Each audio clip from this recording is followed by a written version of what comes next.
पीछा करता डर नंदन का कौन सा राज था। नंदन माथुर और भानु प्रकाश दोनों बड़े बिजनेसमैन थे।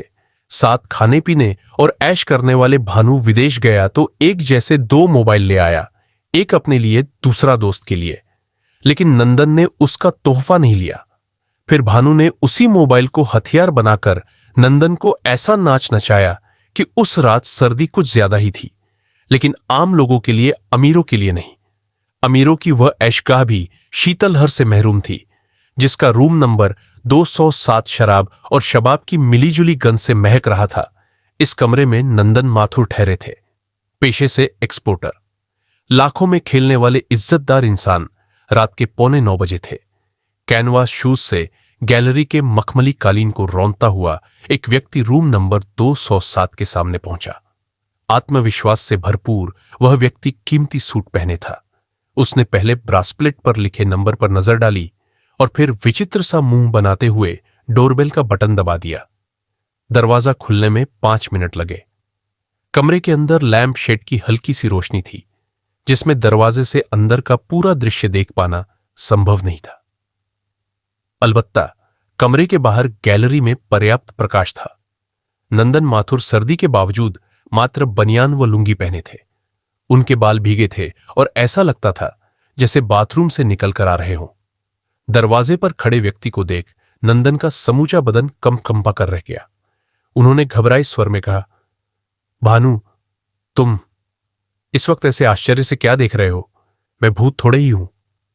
सूटवाला कमरे में प्रवेश करते हुए बोला, मैं भी इसी होटल में ठहरा हूं, कमरा नंबर 211 में। अकेला बोर हो रहा था, सो चला आया, वो तो ठीक है।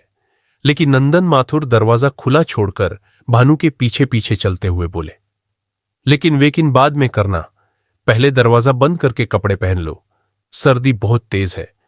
सर्दी में पैसे और बदन की गर्मी भी काम नहीं करती दोस्त।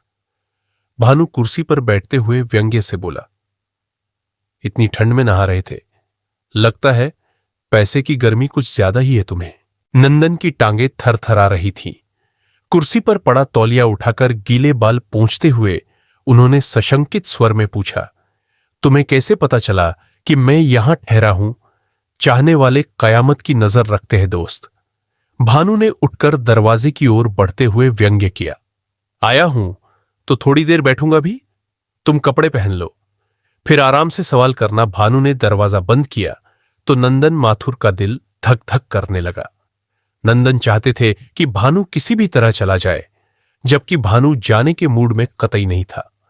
मजबूरी में नंदन ने गर्म शाल लपेटा और भानु के सामने आ बैठे।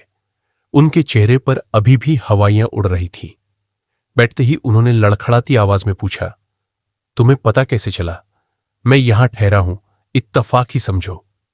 भानु ने गहरी सांस लेते हुए कहा, वरना तुमने किलेबंदी तो बड़ी मजबूत की थी।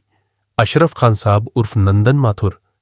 मतलब कुछ नहीं यार, मैंने पार्किंग में तुम्हारी गाड़ी खड़ी देखी तो समझा तुम ठहरे हो गए। रिसेप्शन से पता किया तो रजिस्टर में तुम्हारा नाम नहीं था।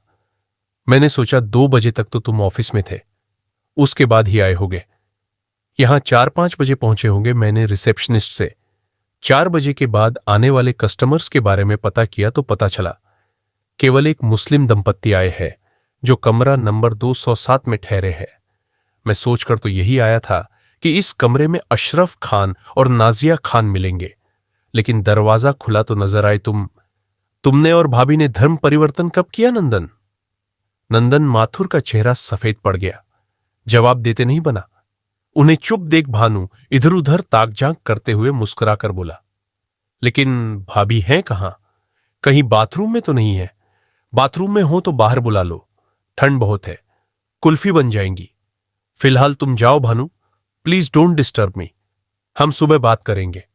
नंदन माथुर ने कहा तो भानु पैर पर पैर रखकर कुर्सी पर आराम से बैठते हुए बोला, मैं जानता हूं नंदन, बाथरूम में भाभी नहीं, बल्कि वो है जिसके लिए तुमने अपनी पहचान तक बदल डाली, फिर भी इतने रूखेपन से मुझे जाने को कह रहे हो, ये जानते हुए भी कि मैं बाहर गया तो तुम्हारा राज भी बाहर चला जाएगा।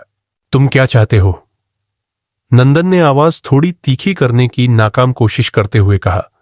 भानु मुस्कुराते हुए बोला, इस राज को शराब के गिलास में डुबोकर गले से नीचे उतार लेना चाहता हूं। तुम्हारी इज्जत की खातिर, तुम्हारे परिवार की खातिर, बस इससे ज्यादा कुछ नहीं चाहता। ये मेरा व्यक्तिगत मामला है। मैं तुम्हें धक्के देकर भी बाहर निकाल सकता हूं। नंदन ने गुस्से में खड़े होते हुए कहा तो भानु उसे बैठने का इशारा करते हुए धीरे से बोला, धीर गंभीर व्यक्ति को गुस्सा नहीं करना चाहिए। जरा सोचो, तुमने मुझे धक्के देकर निकाला तो मैं चीखूंगा। चीखूंगा तो वेटर आएंगे, मैनेजर आएगा, कस्टमर आएंगे। जब उन्हें पता चलेगा कि मैं तुम्हारे कमरे में जबरन घुसा था तो वे पुलिस को बुलाएंगे। पुलिस मुझसे पूछताछ करेगी। जाहिर है मैं अपने बचाव के लिए नंदन माथुर उर्फ अशरफ खान की पूरी कहानी बता दूंगा। पुलिस से बात पत्रकारों तक पहुंचेगी और फिर अखबारों के जरिए यह खबर सुबह तुमसे पहले तुम्हारे घर पहुंच जाएगी। खबर होगी, एक्सपोर्टर नंदन माथुर होटल में अय्याशी करते मिला।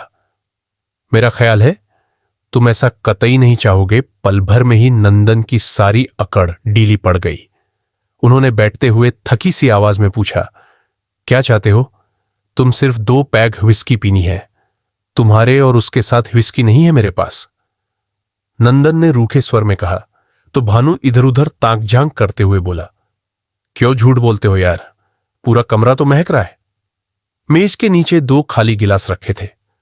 भानु ने बारी बारी से दोनों गिलास उठाकर सूंघे और मेज पर रखते हुए गर्दन हिलाकर हंसते हुए बोला, हूं। दोनों ने पी है। माथुर की हालत रंगे हाथों पकड़े गए चोर जैसी हो गई। वह बहुत कुछ कहना चाहते थे, विरोध करना चाहते थे, लेकिन चाहकर भी वे न विरोध कर सके न कुछ कह सके। भानु ने कुर्सी से उठकर बेड के नीचे झांका। व्हिस्की की बोतल बेड के नीचे उल्टी पड़ी थी।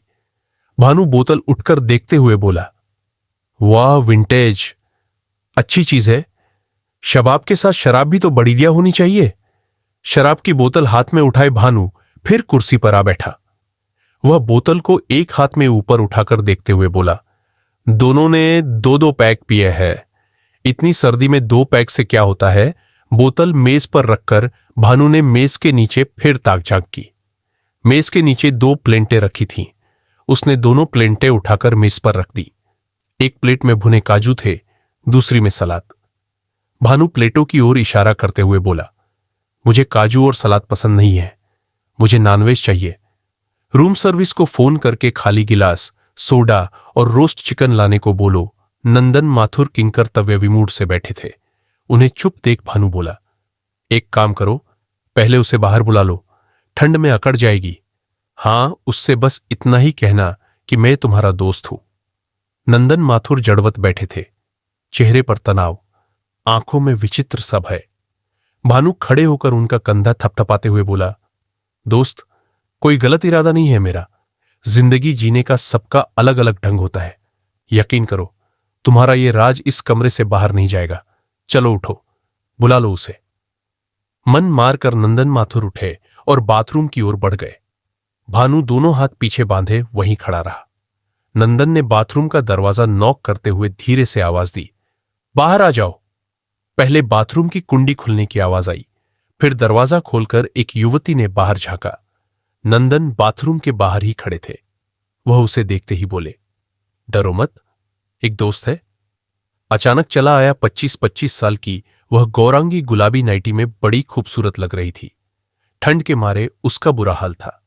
उसके भीगे बालों से अभी तक पानी टपक रहा था, जिससे नाइटी का ऊपरी भाग भीग गया था। बाथरूम से बाहर निकलकर उस युवती ने पहले एक नजर पास खड़े नंदन पर डाली, फिर भानु की ओर देखा। ठीक उसी समय भानु के पीछे सिमटे हाथ तेजी से आगे आए और क्लिक की आवाज के साथ युवती और नंदन के चेहरे फ्लैश की रोशनी में चमक उठे। पल भर के लिए नंदन और युवती दोनों ही स्तब्ध रह गए। भानु की चालाकी भांपकर नंदन ने जैसे तैसे अपने आप को संभाला और भानु को देखकर आंखें तरेरते हुए पूछा, ये क्या बदतमीजी है? इसमें बदतमीजी की क्या बात है? भानु मोबाइल संभाले कुर्सी पर बैठते हुए बोला, तुम दोनों इस पोज में प्रेमी प्रेमिका लग रहे थे। मुझे नेचुरल पोज लगा, सो खींच लिया।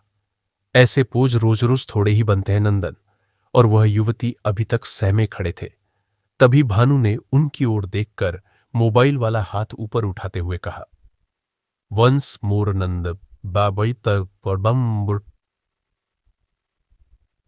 मन। नंदन और युवती ने अपने अपने हाथ उठाकर मुंह छिपाने की कोशिश की, लेकिन तब तक भानु कैमरे का शटर दबा चुका था।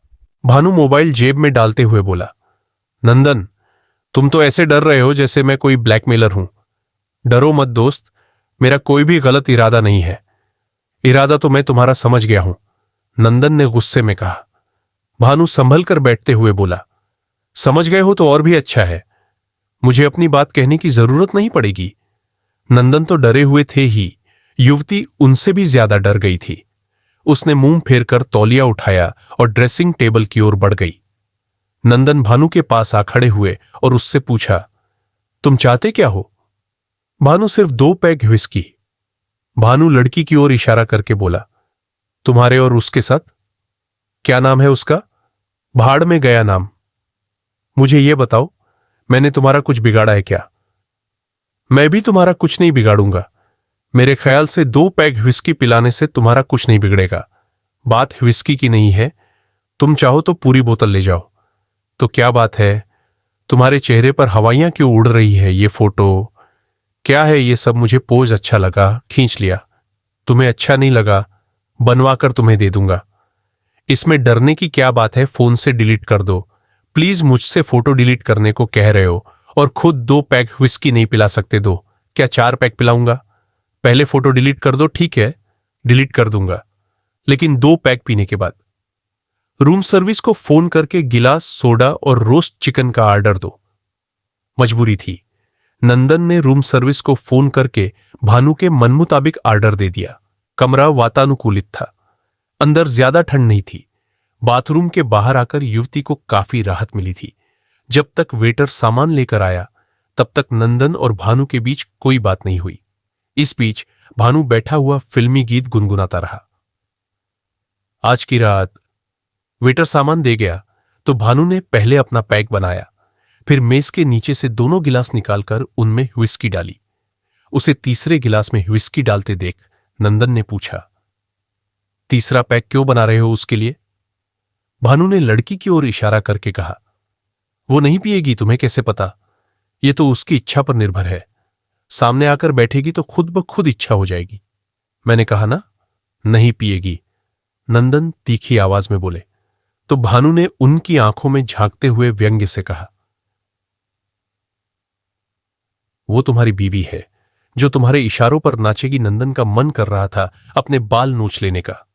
उनका वश चलता तो वह एक पल में भानु को कमरे के बाहर कर देते, लेकिन मजबूरी थी। गिड़गिड़ाकर दयनीय स्वर में बोले, भानु प्लीज तुम 2 पैक पियो और जाओ। जाने को तो मैं बिना पिए भी चला जाऊंगा, लेकिन क्या सो नहीं पाओगे रात भर? जिस मकसद से आए हो वह भी अधूरा रह जाएगा। तो तुम ही बताओ, मैं क्या करूं? कुछ नहीं। उसे बुला लो और प्यार से 2 पैक पिला दो। यकीन मानो, उसके बाद कतई डिस्टर्ब नहीं करूंगा। नंदन सिर पकड़कर बैठ गए, सोचने लगे क्या करें। भानु बोला, क्या नाम है मोहतरमा का? मैं खुद ही बुला लेता हूं। जी का जंजाल, नंदन ने माथा पीटते हुए चिढ़कर कहा। तो भानु खड़े होते हुए हंसकर बोला, नाम अच्छा है, एकदम मॉडर्न। चलो इसी नाम से बुला लेते हैं। युवती ड्रेसिंग टेबल के सामने बैठी बाल सुखा रही थी। भानु कुछ देर तक स्लीवलेस नाइटी से बाहर झांकती उसकी गोरी गोरी बाहों को देखता रहा, फिर उसकी नंगी बाहों को पकड़कर उसे उठाने की कोशिश करते हुए बोला, उठो जी के जंजाल, 2 पैक व्हिस्की हमारे साथ भी पी लो। युवती ने खड़े होकर तीखी नजरों से भानु की ओर देखा, फिर बांह छुड़ाने की कोशिश करते हुए बोली, ये क्या बदतमीजी है? बदतमीजी तब होती है डियर जान के जंजाल, जब सड़क चलती किसी अनजान लड़की का हाथ इस तरह पकड़ा जाए। होटल के बंद कमरे में किसी गैर मर्द के साथ गुलछर्रे उड़ा रही औरत का उसी कमरे में हाथ पकड़ लेना बदतमीजी नहीं है। वैसे भी मैंने हाथ ही तो पकड़ा है और कुछ नहीं। क्षण मात्र में युवती का ठंडा बदन गर्म हो गया, चेहरे पर हवाइयां उड़ने लगी, आंखों में बेबसी के भाव साफ झलक रहे थे। पल भर रुककर भानु उसके कान के पास मुंह ले जाकर धीरे से बोला, तुम्हारे बारे में बहुत ज्यादा तो नहीं, पर थोड़ा बहुत जानता हूं। कुंवारी नहीं, शादीशुदा हो तुम, बात पति और ससुराल तक पहुंच गई तो घर की रहोगी न घाट की। चलकर चुपचाप व्हिस्की पियो। उतने ही प्यार से जितने प्यार से नंदन के साथ पी रही थी, युवती का चेहरा पीला पड़ गया। वह बिना कुछ बोले मेज की ओर बढ़ गई। भानु की इस हरकत को देखकर नंदन खून का घूंट पीकर रह गए। भानु युवती को नंदन के पास वाली कुर्सी पर बैठाते हुए बोला, देखो, बुरा आदमी नहीं हूं मैं, तुम लोगों का बुरा कतई नहीं चाहूंगा। जानता हूं कपड़ों के नीचे सब नंगे होते हैं, जैसे तुम, वैसा मैं अकेला था सो चला आया। चलो उठाओ अपने अपने पैक, मैं 2 पैक पीकर चला जाऊंगा। नंदन गिलास उठाता या कुछ बोलता, इससे पहले ही भानु का इशारा पाकर युवती ने कंपकपाते हाथों से गिलास उठा लिया। नंदन अभी सोच में डूबा बैठा था। भानु उसकी ओर देखकर व्यंग्य में बोला, 900 चूहे खाकर बिल्ली हज को चली, ज्यादा सन्यासी न बनो, उठाओ गिलास। नंदन का हाथ फिर भी आगे नहीं बढ़ा तो भानु अपना गिलास मेज पर रखते हुए बोला, यकीन मानो, तुम्हें डिस्टर्ब करने का मेरा कोई इरादा नहीं है। ये सब तो मजाक था, फोटो डिलीट कर दूंगा, लेकिन जब तक मैं हूं मेरे साथ एंजॉय करो। मैं 2 पैक पीकर चला जाऊंगा, लेकिन ये 2 पैक मैंने तुम दोनों के साथ पीने का वादा किया है। नंदन समझ गए भानु यूं मानने वाला नहीं है, मजबूरी थी, सो उन्होंने गिलास उठा लिया। युवती और नंदन दोनों ही आधे घंटे से भयानक तनाव में थे। उन्होंने गिलास हाथ में उठाए तो खाली होते देर न लगी। एक पैक व्हिस्की गले से नीचे उतरी तो उनके चेहरों पर तनाव की रेखाएं कुछ कम हुई। उन दोनों के गिलास खाली देख भानु ने भी अपना गिलास खाली किया और तीनों के लिए एक एक पैक और बनाया। नंदन और उस युवती ने यह सोचकर दूसरे पैक भी जल्दी ही खाली कर दिए कि उनकी देखा देखी वह भी जल्दी से गिलास खाली करके चला जाएगा। लेकिन भानु ने दूसरा पैक पीने में कोई जल्दी नहीं की। वह चिकन खाते हुए आराम से सिप करता रहा। जी का जंजाल, नंदन ने माथा पीटते हुए छिड़कर कहा तो भानु खड़े होते हुए हंसकर बोला, नाम अच्छा है, एकदम मॉडर्न, चलो इसी नाम से बुला लेते हैं। युवती ड्रेसिंग टेबल के सामने बैठी बाल सुखा रही थी। भानु कुछ देर तक स्लीवलेस नाइटी से बाहर झांकती उसकी गोरी गोरी बाहों को देखता रहा, फिर उसकी नंगी बाहों को पकड़कर उसे उठाने की कोशिश करते हुए बोला, उठो जी के जंजाल, 2 पैक व्हिस्की हमारे साथ भी पी लो। युवती ने खड़े होकर तीखी नजरों से भानु की ओर देखा, फिर बांह छुड़ाने की कोशिश करते हुए बोली, ये क्या बदतमीजी है? बदतमीजी तब होती है डियर जान के जंजाल, जब सड़क चलती किसी अनजान लड़की का हाथ इस तरह पकड़ा जाए। होटल के बंद कमरे में किसी गैर मर्द के साथ गुलछर्रे उड़ा रही औरत का उसी कमरे में हाथ पकड़ लेना बदतमीजी नहीं है। वैसे भी मैंने हाथ ही तो पकड़ा है और कुछ नहीं। क्षण मात्र में युवती का ठंडा बदन गर्म हो गया, चेहरे पर हवाइयां उड़ने लगी, आंखों में बेबसी के भाव साफ झलक रहे थे। पल भर रुककर भानु उसके कान के पास मुंह ले जाकर धीरे से बोला, तुम्हारे बारे में बहुत ज्यादा तो नहीं, पर थोड़ा बहुत जानता हूं। कुंवारी नहीं, शादीशुदा हो तुम, बात पति और ससुराल तक पहुंच गई तो घर की रहोगी न घाट की। चलकर चुपचाप व्हिस्की पियो। उतने ही प्यार से जितने प्यार से नंदन के साथ पी रही थी, युवती का चेहरा पीला पड़ गया। वह बिना कुछ बोले मेज की ओर बढ़ गई। भानु की इस हरकत को देखकर नंदन खून का घूंट पीकर रह गए। भानु युवती को नंदन के पास वाली कुर्सी पर बैठाते हुए बोला, देखो, बुरा आदमी नहीं हूं मैं, तुम लोगों का बुरा कतई नहीं चाहूंगा। जानता हूं कपड़ों के नीचे सब नंगे होते हैं, जैसे तुम, वैसा मैं अकेला था सो चला आया। चलो उठाओ अपने अपने पैक, मैं 2 पैक पीकर चला जाऊंगा। नंदन गिलास उठाता या कुछ बोलता, इससे पहले ही भानु का इशारा पाकर युवती ने कंपकपाते हाथों से गिलास उठा लिया। नंदन अभी सोच में डूबा बैठा था। भानु उसकी ओर देखकर व्यंग्य में बोला, 900 चूहे खाकर बिल्ली हज को चली, ज्यादा सन्यासी न बनो, उठाओ गिलास। नंदन का हाथ फिर भी आगे नहीं बढ़ा तो भानु अपना गिलास मेज पर रखते हुए बोला, यकीन मानो, तुम्हें डिस्टर्ब करने का मेरा कोई इरादा नहीं है। ये सब तो मजाक था, फोटो डिलीट कर दूंगा, लेकिन जब तक मैं हूं मेरे साथ एंजॉय करो। मैं 2 पैक पीकर चला जाऊंगा, लेकिन ये 2 पैक मैंने तुम दोनों के साथ पीने का वादा किया है। नंदन समझ गए भानु यूं मानने वाला नहीं है। मजबूरी थी, सो उन्होंने गिलास उठा लिया। युवती और नंदन दोनों ही आधे घंटे से भयानक तनाव में थे। उन्होंने गिलास हाथ में उठाए तो खाली होते देर न लगी। एक पैग व्हिस्की गले से नीचे उतरी तो उनके चेहरों पर तनाव की रेखाएं कुछ कम हुई। उन दोनों के गिलास खाली देख भानु ने भी अपना गिलास खाली किया और तीनों के लिए एक एक पैग और बनाया। नंदन और उस युवती ने यह सोचकर दूसरे पैग भी जल्दी ही खाली कर दिए कि उनकी देखा देखी वह भी जल्दी से गिलास खाली करके चला जाएगा। लेकिन भानु ने दूसरा पैग पीने में कोई जल्दी नहीं की। वह चिकन खाते हुए आराम से सिप करता रहा। खाने पीने के इस दौर में उन तीनों के बीच कोई बात नहीं हो रही थी।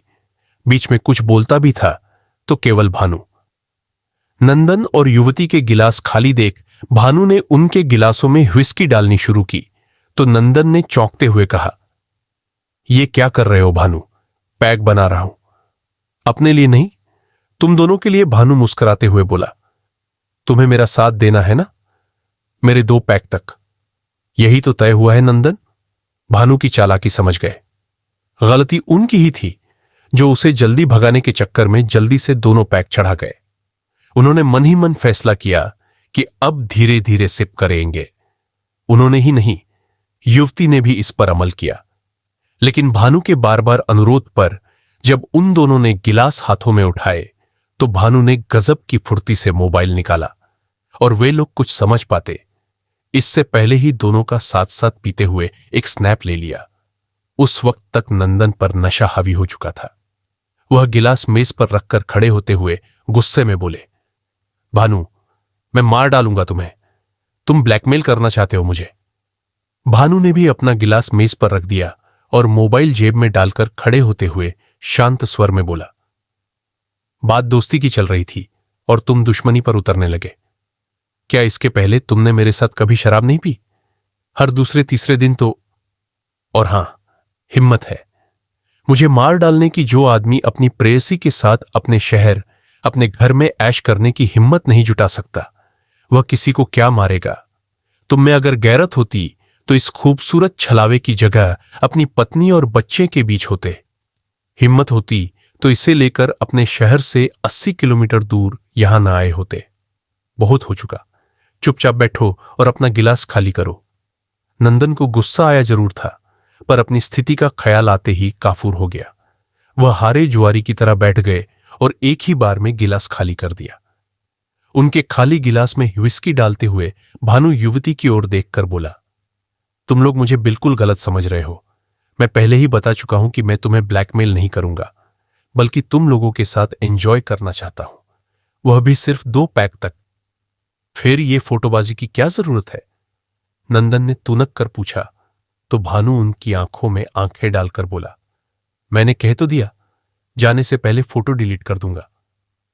लेकिन बात वही है कि जिसे अपने आप पर भरोसा न हो वह दूसरों पर क्या भरोसा करेगा?" भानु ने नंदन के गिलास में थोड़ा पानी डाला, थोड़ा सोडा। इसके बाद उसने एक ही झटके में अपना गिलास खाली किया और एक पैक व्हिस्की डालकर उसमें भी थोड़ा सोडा और पानी डाल लिया। वह उसका तीसरा पैक था जो उसने एक ही बार में खाली कर दिया। भानु का गिलास खाली होते ही नंदन माथुर शांत भाव से बोले, "भानु, तुम 3 पैक व्हिस्की पी चुके हो। वादा पूरा हो चुका। अब तुम अपने कमरे में जाओ। बाकी जो बात करनी हो सुबह कर लेना। बिल्कुल ठीक कहा तुमने दोस्त।" भानु ने जानबूझकर शराबियों वाले अंदाज में कहा, "वाकई अब मुझे जाना चाहिए। नशा भी काफी हो चुका है, लेकिन एक समस्या है। बातों बातों में मैं 2 की जगह 3 पैक पी गया और 3 सैद्धांतिक रूप से ठीक नहीं होते। देखो ना, हम 3 हैं, इसलिए बीच बीच में तनाव और लड़ाई झगड़े की स्थिति बन जाती है। 2 या 4 होते तो ऐसा कतई नहीं होता। मैं नहीं चाहता कि तुम लोगों के साथ बिताया 1.5 घंटे का समय कोई गंभीर स्थिति पैदा कर दे, इसलिए मेरा एक पैग और पीना जरूरी है।" भानु की इस बात के जवाब में न नंदन कुछ बोले न युवती। भानु ने नंदन की ओर देखकर कहा, 10:15 बजे है। ऐसा करो, रूम सर्विस को खाने के लिए बोल दो। 10:30 के बाद खाना नहीं मिलेगा। तुम लोगों के साथ 2 चपाती खाकर अपने कमरे में चला जाऊंगा। भानु ने नंदन के कमरे में बैठकर अपने दिमाग से जिस तरह जाल बुना था उसमें वह पूरी तरह फंस चुके थे। वह जानते थे कि भानु इतनी आसानी से नहीं टलेगा। अतः उन्होंने रूम सर्विस को फोन करके खाने का ऑर्डर दे दिया। 11:15 जब वेटर खाना लेकर आया तो भानु, नंदन और युवती तीनों ही अपने अपने गिलास खाली कर चुके थे। डोरबेल की आवाज सुनते ही युवती अपना गिलास मेज के नीचे रखकर बेड पर जा लेटी। नंदन और भानु के गिलास अभी भी मेज के ऊपर ही रखे थे। नंदन की जगह भानु ने ही दरवाजा खोला। वेटर ने अंदर आकर मेज से खाली गिलास और प्लेटें हटाई और मेज की साफ सफाई करके खाना लगा दिया। जब वेटर अपना काम कर चुका तो भानु ने अपने कोट की अंदर वाली जेब में हाथ डालकर 100 रुपए का नोट निकाला और वेटर को थमाते हुए बोला, thank you for good service. खाना खाकर हम अपने कमरे में चले जाएंगे। साहब को डिस्टर्ब नहीं करना, बर्तन सुबह उठा लेना। यस सर, कहते हुए वेटर चला गया। वेटर के जाते ही भानु ने स्वयं उठकर दरवाजा बंद कर दिया। दरवाजा बंद करने के बाद भानु बेड पर लेटी लड़की के पास पहुंचा और उसकी बांह पकड़कर उठाते हुए बोला, उठो डियर, जान के जंजाल, अभी एक पैक भी पीना है और खाना भी खाना है। मुझे सोने दो, नींद आ रही है। युवती ने भानु का हाथ झटकते हुए कहा तो भानु हल्के से उसकी बांह मरोड़ते हुए बोला, बनो मत, मैं सब जानता हूं तुम कितने नशे में हो। मैंने तुम्हारे गिलास में जानबूझकर 4-4 बूंद व्हिस्की डाली थी। इतनी व्हिस्की से तुम जैसी लड़की को कभी नशा नहीं हो सकता। युवती कुनमुनाते हुए उठी और मेज पर आकर बैठ गई। नशे में धुत नंदन माथुर चुपचाप बैठे थे। भानु ने युवती के लिए बड़ा सा एक पैक बनाया और उसके हाथ में थमाते हुए बोला, ये पियो और खाना खाकर सो जाओ। इसके बाद मैं भी अपने कमरे में चला जाऊंगा। युवती ने एक ही बार में गिलास खाली कर दिया। पीने के बाद तीनों ने साथ साथ खाना खाया। खाना खाते खाते तीनों ही नशे में डूब चुके थे। खाना खाने के बाद भानु नंदन की ओर देखकर उठते हुए बोला, thank you for drinks and dinner. अब चलता हूं, फोटो तो डिलीट कर दो, तुमने वादा किया था। नंदन माथुर ने कहा तो भानु कोट की जेब में डांट डालते हुए बोला, हां, वादा तो किया था। वादा निभाने में भी मुझे कोई एतराज नहीं है। भानु जेब से मोबाइल निकालकर नंदन की ओर बढ़ाते हुए बोला, लो, ये लो, मोबाइल ही रख लो, तुम कोई गैर थोड़े ही हो, सुबह ले लूंगा। नंदन ने मोबाइल लेने के लिए हाथ बढ़ाया तो भानु ने हाथ पीछे खींच लिया। वह युवती की ओर देखकर बोला, दोस्त, मुझे फोटोग्राफी का बड़ा शौक है। अब एक क्लाइमेक्स सीन और बनाना है, उसके बाद मोबाइल तुम्हें दे दूंगा। कौन सा सीन? तुम दोनों एक बार गले लग जाओ, ब्लैकमेल करना चाहते हो हमें। नंदन माथुर ने कहा तो भानु बोला, ब्लैकमेल ही करना होता तो इस सब की जरूरत नहीं थी। काफी सबूत जुटा लिए मैंने नंदन माथुर को नंगा करने के लिए। तुम लोग हकीकत में एंजॉय कर रहे हो और मैं केवल उसकी एक झलक देखना चाहता हूं। चलो दोस्त, दोनों आलिंगनबद्ध हो जाओ, उसके बाद मैं इस कमरे की घुटन में एक पल भी नहीं रुकूंगा। नंदन माथुर और युवती नशे में थे और भानु को किसी तरह टालना चाहते थे। अतः उसे खुश करने के लिए एक दूसरे की बाहों में सिमट गए। जब वे दोनों एक दूसरे की बाहों में सिमटे थे तभी भानु ने तड़ातड़ उनके 2-3 शॉट खींच लिए। फोटो खींचने के बाद भानु ने मोबाइल जेब में डाला और हाथ हिलाकर दरवाजे की ओर बढ़ते हुए बोला, गुड नाइट फ्रेंड्स, सुबह चाय पर मुलाकात होगी भानु। नंदन गुस्से में चीखे, ये क्या बदतमीजी है? तुमने फोटो डिलीट करने की बात की थी, हमने तुम्हारी हर बात मानी, अब मोबाइल दो मुझे। भानु ने पीछे मुड़कर नंदन की ओर देखा और मुस्कुराते हुए व्यंग्य में बोला, पता नहीं इतना बड़ा बिजनेस कैसे चलाते हो, अक्ल तो खाक की भी नहीं है तुम्हारे अंदर। जरा सोचो, जिस कैमरे में इतनी कीमती फोटो हो उसे मैं तुम्हें मुफ्त में क्यों दूंगा? यह बात पहले ही तय हो चुकी थी, तुमने खुद ही वादा किया था। भानु वापस लौटकर नंदन के पास आया और उसके कंधे पर हाथ रखकर बोला, दोस्त, यह मामला रुपए पैसे या बिजनेस का नहीं है। ऐसे धंधों में वादा खिलाफी आम बात है, बड़ी सीधी सी बात है। इस हाथ लो, इस हाथ दो, मेरा ख्याल रखोगे तो मैं मोबाइल तुम्हारे हाथ में थमा दूंगा, और क्या चाहिए तुम्हें? नंदन ने गुस्से में पूछा तो भानु युवती की ओर देखकर मुस्कुराते हुए बोला, ये क्या नाम है, इसका OIC, जान का जंजाल। आज की रात तुम्हारी जान के जंजाल को अपनी जान का जंजाल बनाना चाहता हूं। बोलो हां या ना भानु। नंदन गुस्से में चीखे तो भानु सहज स्वर में बोला, गुस्सा सेहत के लिए हानिकारक तो होता ही है नंदन, कभी कभी इज्जत के लिए भी दुखदाई बन जाता है। ठंडे दिमाग से सोचो, इस मोबाइल में तुम्हारी और इस लड़की की जिंदगी की हकीकत कैद है। अगर तुमने मेरी बात मान ली तो यह हकीकत यही दफन हो जाएगी, और नहीं मानी तो यही हकीकत सज धज कर मेरठ की सड़कों पर भरतनाट्यम करेगी। यह ठीक नहीं है भानु।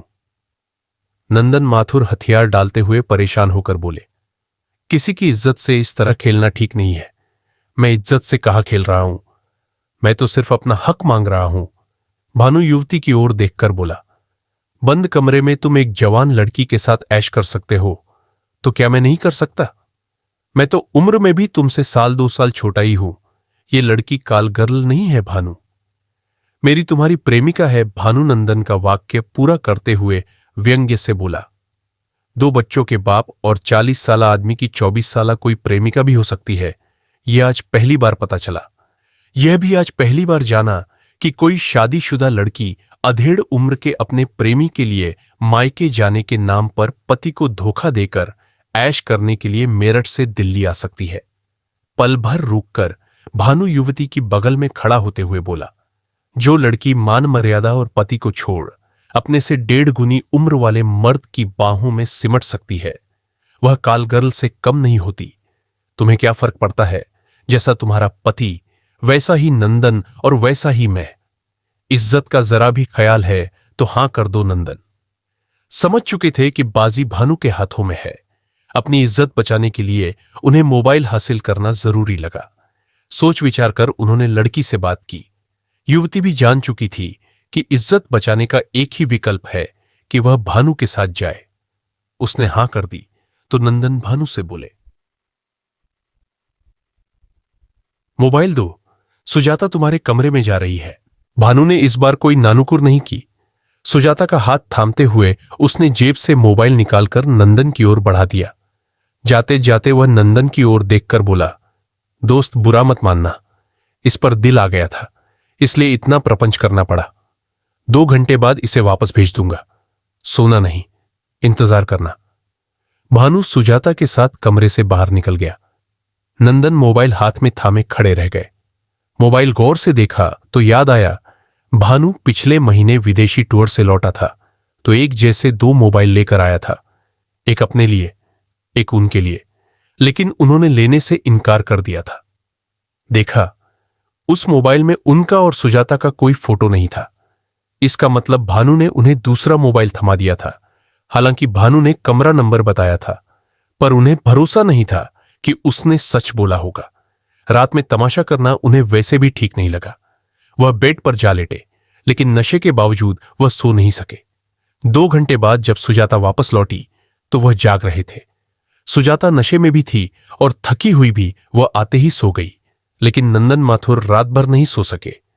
सुबह 7 बजे जब डोरबेल बजी तब भी नंदन जाग रहे थे। उन्होंने दरवाजा खोला तो भानु को सामने खड़े पाया। वह कुछ कहते इससे पहले ही भानु बोला, मैं जा रहा हूं, मेरा मोबाइल लौटा दो, मैंने तोड़कर डस्टबिन में डाल दिया तुम्हारा मोबाइल। कहो तो ला दूं? नंदन ने गुस्से में कहा तो भानु ने मुस्कुराते हुए जेब में हाथ डालकर वैसा ही मोबाइल निकालकर दिखाते हुए कहा, कोई बात नहीं दोस्त, वो तुम्हारा ही था। मेरा मोबाइल तो मेरे पास है और उसमें फोटो और रिकॉर्डिंग दोनों है। भानु अपनी बात कहकर आगे बढ़ गया। नंदन मुंह खड़े उसे जाते देखते रह गए। अगले दिन शाम को भानु ने नंदन को पीने पिलाने के लिए अपनी कंपनी में बुलाया तो वह डर की वजह से इनकार नहीं कर सके। दोनों आमने सामने बैठे। हमेशा की तरह बातचीत कुछ नहीं। एक एक पैक पीने के बाद भानु ने जेब से मोबाइल निकालकर नंदन के सामने रखते हुए कहा, मुंह मत बना, ले खुद सब कुछ डिलीट कर दे। तू दोस्त है मेरा, तेरी इज्जत मेरी इज्जत। तू सुजाता को छुपा रहा था, इसलिए ऐसा करना पड़ा। मैंने तो हमेशा हिस्सा बांटा है तुमसे।